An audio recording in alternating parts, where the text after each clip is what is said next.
Analisando a Epístola aos Hebreus, nós podemos observar que das pérolas, que são os livros do Novo Testamento, da Nova Aliança, dentre tantas, ela é a pérola das pérolas. É um livro de uma riqueza, de um conteúdo teológico singular. É um livro também no qual não se pode achar nada de fácil nem de simples. Aqui tudo é complexo. O exame, a análise da obra demanda sacrifícios, empenho, conhecimentos extras, porque ela vai unir as duas alianças na sua apresentação do plano de Deus. E vai também falar de uma coisa que, embora seja um tanto comum, principalmente no Novo Testamento, que é a questão da humanidade em Deus, ela vai mostrar isso de uma forma tão clara que chega a assustar. Não é mesmo? Nós podemos perceber que antes que existisse qualquer coisa das criadas, Deus, em seu infinito saber, ele decidiu fazer algo que chocaria toda a criação e levaria a um processo de incompreensão e rebelião nas regiões celestiais, de forma que até hoje muita dificuldade se encontra em entender que Deus, em seu ser como tal, também é humano. Antes de criar todas as coisas, Deus decidiu criar a natureza humana para si mesmo. De forma que ele, ao mesmo tempo, é Deus e é humano.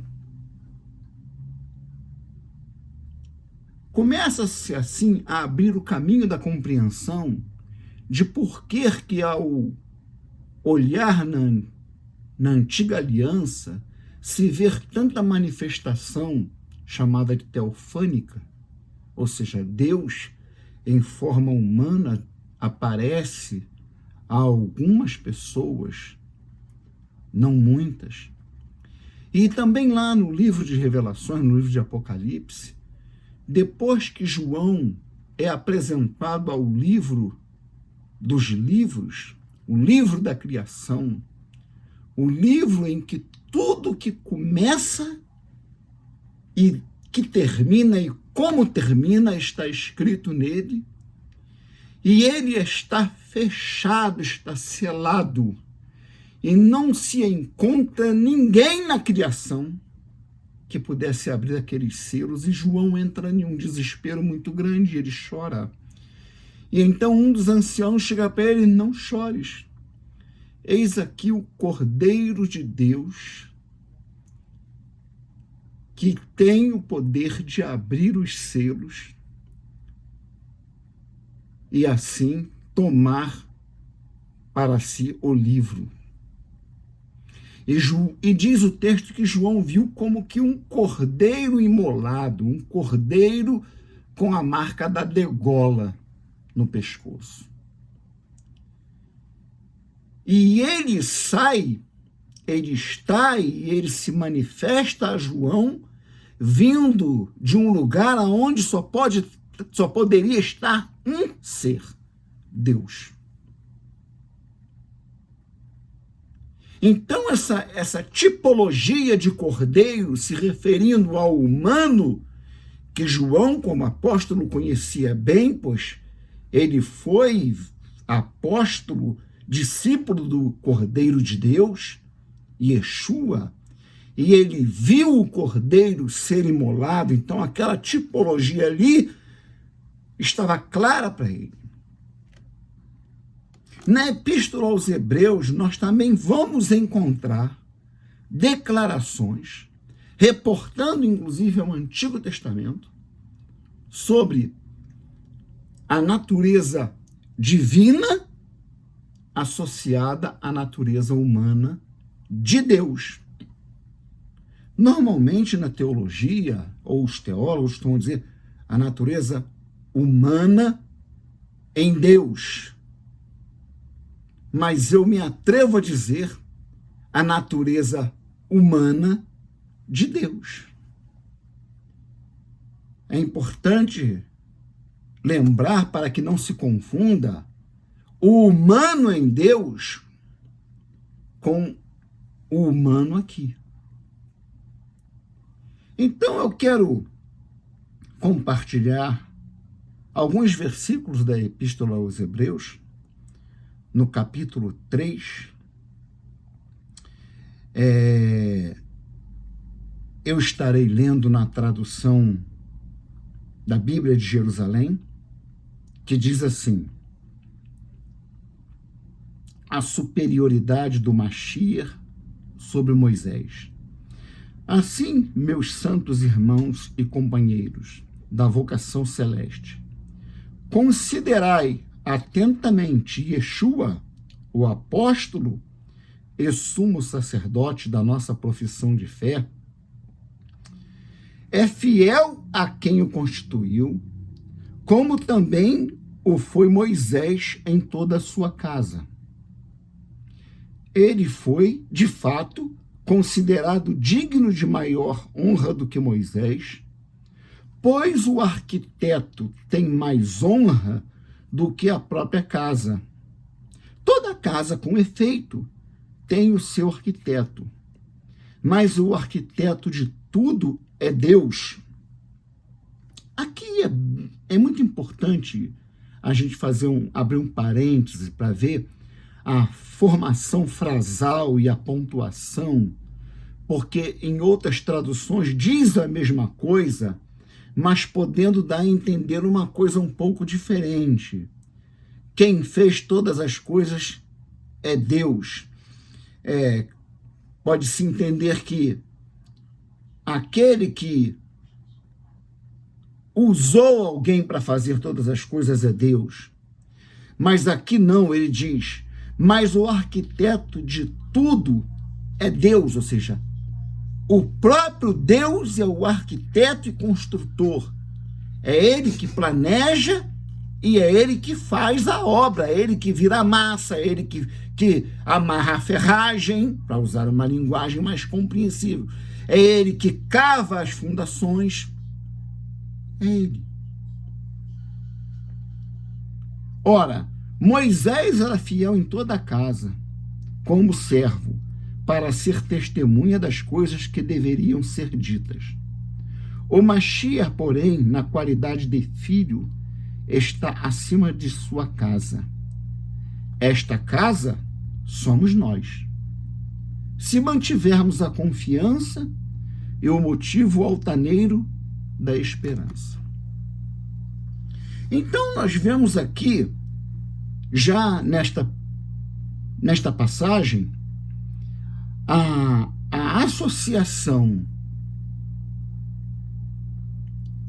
na declaração de que o Mashiach, que é um ser humano, como o próprio Deus. Sei que o assunto é bastante pregado, debatido, chega a soar como redundância, mas vivemos um tempo em que a pessoa do Mashiach, chamado aqui de Jesus Cristo, e muito embora eu prefira o termo Yeshua e eu prefiro o termo Mashiach, mas nada impede, para uma melhor compreensão, que eu intercale as expressões. Jesus nunca foi tão banalizado, tão desprezado como nos nossos dias. E quando se tem uma obra, alguém está à frente de uma obra de grande repercussão, como, por exemplo, a chamada Igreja Bola de Neve, e sai escândalos, sai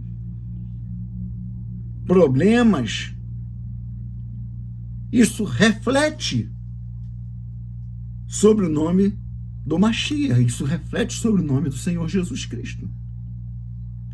Então, ao bagunçar a causa, banaliza-se o nome. Eu cheguei a comentar com alguns irmãos e amigos que eu pretendia falar sobre amor, eu pretendia falar sobre a singularidade de Jesus no tratar com amor as mulheres. Já um tema já por mim falado, mas eu retornaria isso usando uma outra passagem. Mas eu achei por bem sentir no meu coração o desejo de tratar da questão da humanidade em Deus. Isso é muito importante porque algumas correntes rabínicas judaicas ainda hoje tratam na questão, nos estudos da Cabala, por exemplo, a figura do Adão Kadmon. Kadmon é uma palavra hebraica que quer dizer primordial, ou seja, o Adão primordial. Isso nos remete àquele momento do Gênesis em que é dito: façamos o homem conforme a nossa imagem e conforme a nossa semelhança. E daí vai se terminar a construção em um ser de carne, osso e sangue. Então, se eu estou dizendo a alguém que está comigo, vamos fazer igualzinho a nós, eu tenho que estar sugerindo, anunciando que o que eu vou fazer será revestido de tecidos de pele, terá a constituição de nervos, ossos, vísceras, cérebro e, portanto, sangue. Isso já nos levanta um questionamento, ou pelo menos a mim sempre levantou. Mas como assim façamos? E quem está falando ali é o Deus que é espírito. É muito debatido em todas as correntes religiosas que se voltam para a questão do materialismo e do espiritualismo, que Deus não pode estar associado à carne, que Deus não é carne. Então, mas é importante nós observarmos que tanto lá no início como lá no final em Apocalipse, quando diz: e na nova cidade, a nova Jerusalém, não haverá lâmpada, porque o Cordeiro será a lâmpada. Então, no contexto, nós percebemos que Deus está com os homens, e Deus é humano e é Deus, e Ele está com os humanos, estará com os humanos como um igual, sendo Ele Deus. E cumprir-se-á a palavra de que todo olho o verá. E nós o veremos como Ele é. Porque no plano original, o plano dos planos, o plano antes de todas as coisas, Ele já decidira que essa humanidade que corroída pelo pecado, é tão desprezada, é tão vilipendiada, é tão imundiçada com toda a prática pecaminosa. Ela é um embaçado reflexo de uma coisa tão gloriosa que Deus fez e desejou incorporar em si.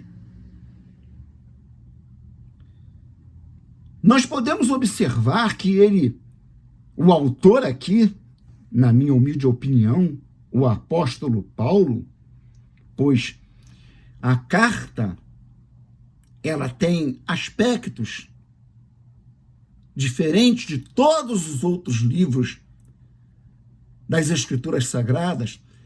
Ela, principalmente no Novo Testamento, vem trazer características, facetas rabínicas, manifestações de teologia rabínica, o que não é comum. Nós não vamos encontrar, pelo menos não com facilidade, aspectos profundos de teologia, de cunho rabínico, em nenhum dos outros apóstolos. E, de fato, só um apóstolo poderia fazer, porque ele fora rabino. O apóstolo Paulo. E ele, então, como exemplo disso que eu acabei de dizer, quando ele fala do mistério de Melquisedeque, que é um assunto tratado só nas esferas rabínicas do antigo Israel e até nos dias de hoje. Então ele vai dizer aqui que o arquiteto da criação e o arquiteto da casa de Deus, e a ênfase eu coloco no aspecto singular da palavra casa, e ele diz, e essa casa somos nós. Então volta aquela questão de que o conceito de igrejas, que está muito longe de ser verdade, que ele fundou uma igreja, e aí evoca-se para si a igreja romana, por ser única, ser indivisível, e ela diz, nós somos a igreja. Vocês são as igrejas. Muitas, todas. Mas aqui o apóstolo, ele falando da palavra de Deus, ele diz, o Mashiach, porém, na qualidade de filho, está acima da sua casa, a qual casa somos nós. E como ele está escrevendo aos Hebreus, aí é um assunto para levar mais adiante, lá para o capítulo 6, ele vai fazer, ele começa aqui a advertência. Se mantivermos a confiança e o motivo altaneiro da esperança. Ou seja, se não nos enveredarmos pelo costumeiro caminho milenar da rebelião, da apostasia. Ainda nos detendo neste breve vídeo sobre a questão da humanidade em Deus. E quando eu dou ênfase à questão da humanidade em Deus, eu quero chamar a atenção, ainda que não seja o propósito central do vídeo, na questão do amor. Porque a humanidade em Deus, ela é perfeita em amor, mas de um amor tão sublime, de um amor em um nível tão elevado, que ele não falha em nada, nem com relação às autoridades, nem com relação aos inferiores, nem com relação ao próximo, em nada. Essa humanidade, ela é uma humanidade divina. É a humanidade que Deus criou para lá na frente, no final das primeiras coisas, quando forem inaugurados o novo céu e a nova terra, as novas coisas, esta humanidade perfeita vai estar em pé de igualdade com o divino, conduzindo a sua criação de eternidade a eternidade a eternidade. E é muito importante nós destacarmos que este ser que Deus gera como seu Filho unigênito, que está sempre à sua destra e que vai vir ao mundo não por uma relação sexual de um homem e uma mulher, por via de um casamento, o que seria perfeitamente normal, visto que o sexo não é pecado, mas como o pecado está na natureza humana, está na esfera humana, era necessário que o DNA do original lá nos céus fosse implantado no ventre da moça que seria a mãe do Messias. Que até aí ela é a mãe de um humano como outro qualquer, só que perfeito, sem a contaminação do pecado. Para que se cumpra o que diz aqui neste mesmo livro: sacrifício não quiseste, mas me preparaste corpo, um corpo apropriado. A glória desse homem que nós conhecemos aqui no Ocidente por Jesus, que não obstante sendo humano, não obstante compartilhando da nossa natureza, nosso sangue, da nossa carne, com uma única diferença em que nele o pecado não habitava. Ele, sendo em forma de Deus, não quis vir em forma glorificada. O mesmo apóstolo, na epístola aos Filipenses, ele diz, eu vou usar aqui uma tradução também auxiliar. Caiu aqui a capa do celular que eu tive que tirar para pôr nesse suporte, senão não entrava. De sorte que haja em vós o mesmo sentimento que houve também no Mashiach Yeshua, que sendo em forma de Deus, não teve por usurpação ser igual a Deus. Sendo igual a Deus, ele desceu para se apresentar como o unigênito Filho de Deus e como um com o Pai. Ele não entendeu que isso seria usurpar a glória de Deus sendo humano. Mas, todavia, abdicou de sua glória. Mas fez a si mesmo, aqui nessa tradução, de forma humana, tomando a forma de servo, fazendo semelhante aos homens, e achado na forma de homem, humilhou-se a si mesmo, sendo obediente até a morte, e morte de cruz. Ora, As Escrituras nos dizem que quem criou todas as coisas é Deus. Né? Nós lemos aqui que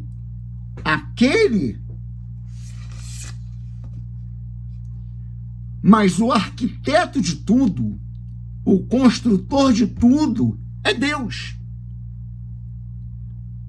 Alguém que se posicione para fazer tudo que existe como existe. Tem que ser Deus. Não pode ser um demiurgo.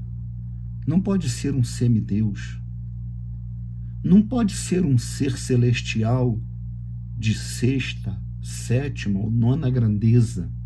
Ele tem que ser Deus, porque a marca de Deus tem que estar na sua criação, que é a perfeição.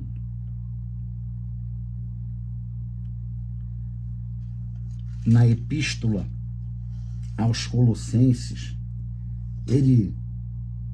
Paulo continua: Yeshua, o qual nos tirou, capítulo 1, verso 13, da potestade das trevas e nos transportou para o reino do Filho do seu amor, em quem temos a redenção pelo seu sangue, a saber, a remissão dos pecados, o qual é a imagem do Deus invisível, o primogênito de toda a criação, porque nele foram criadas todas as coisas que há nos céus e na terra, visíveis e invisíveis, sejam tronos, sejam dominações, sejam principados, sejam potestades. Tudo foi criado por ele e para ele. Ele é antes de todas as coisas, e todas as coisas subsistem por ele. E ele prossegue: ele é a cabeça e o corpo da igreja, do corpo da igreja. Aqui, né, a tradução do grego vai colocar sempre igreja. É o princípio e o primogênito dentre os mortos, para que em tudo tenha a preeminência.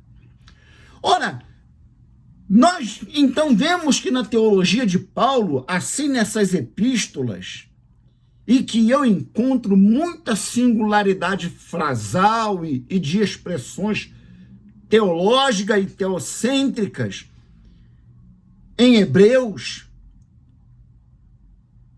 tanto de Filipenses e Colossenses, como nas epístolas a Timóteo. Há muitas palavras comuns, como que a mesma pessoa que disse ali, também falou lá. Ele não teve por usurpação. Ele não abriu mão do menor vestígio do perfeito amor para com o Pai. Em tudo ele amou o Pai, honrando como homem, como ele honra como o Adão celestial.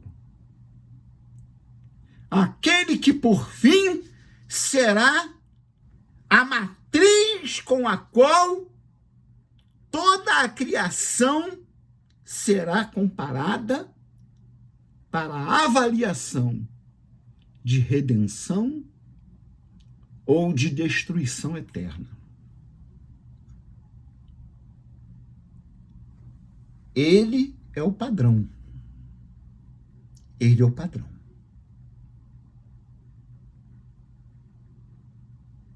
O que vai ser perpetuado tem que caber no conceito da casa dele, tem que ser membro, tem que ser um tijolinho da casa que ele construiu, que ele edificou.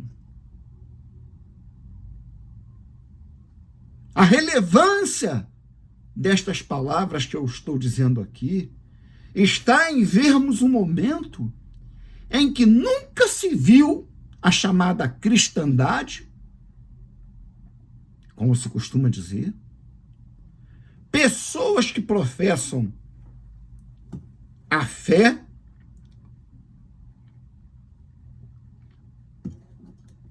no Mashiach e invoca a nova natureza, o novo nascimento, e cujas vidas são vividas de forma totalmente contrária ao que a palavra descreve como modelo daqueles que tiveram a experiência do encontro com Deus. Porque é dele que nós estamos falando. Esse Yeshua que as igrejas ensinam como um membro de uma trindade, uma segunda pessoa, então já criou-se uma escala aí, né? Dizem que não, mas não é, mas é, né? Uma hierarquia, né? Espírito, Filho e Pai. Ele é o mesmo e único Deus verdadeiro, que criou, gerou na eternidade a forma humana perfeita e colocou a sua destra no seu trono de glória, de forma que é impossível, se possível fosse, olhar para Deus e ver a Deus e não ver a humanidade perfeita nele.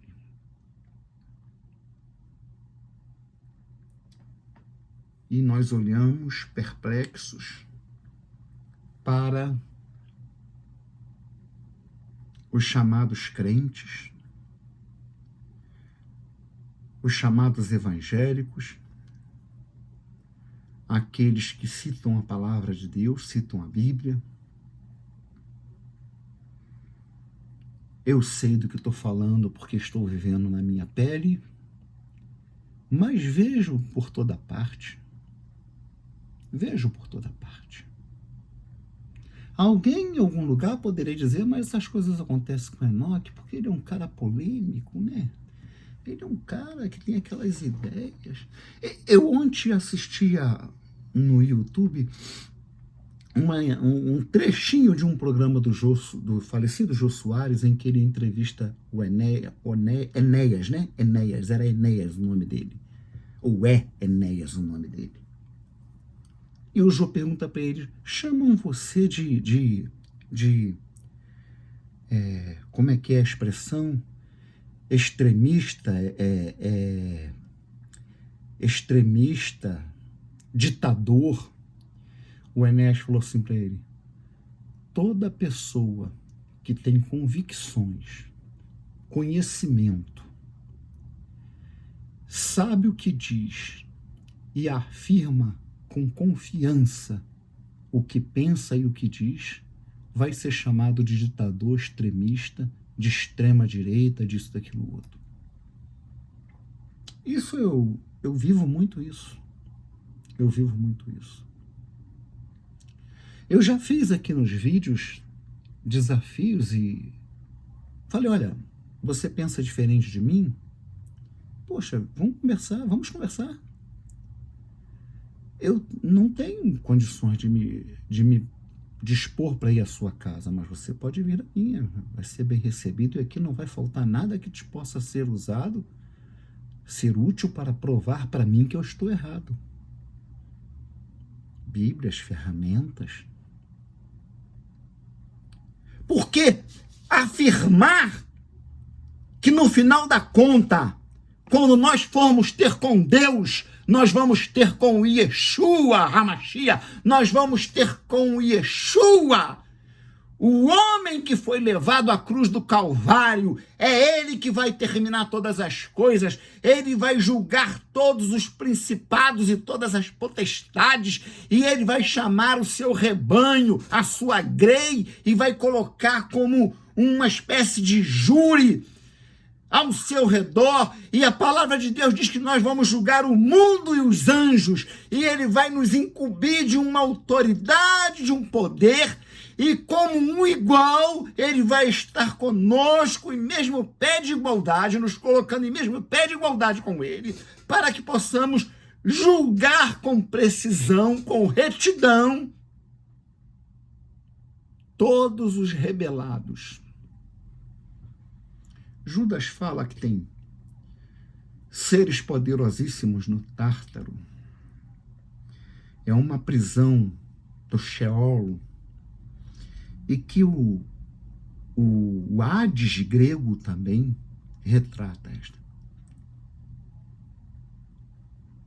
Este ser manifestou o seu amor, manifestou a sua obediência, manifestou a sua misericórdia, de formas várias, mas sempre terminando na expressão maior do amor. Eu ia falar sobre isso lá em Mateus 15. Talvez eu venha falar. Quando aquela mulher chamada Cirofenícia, a mulher cananeia, vai gritando atrás dele: Senhor, tem misericórdia de mim, que minha filha está terrivelmente endemoniada. E ele despreza a mulher. Aparentemente, ele despreza a mulher.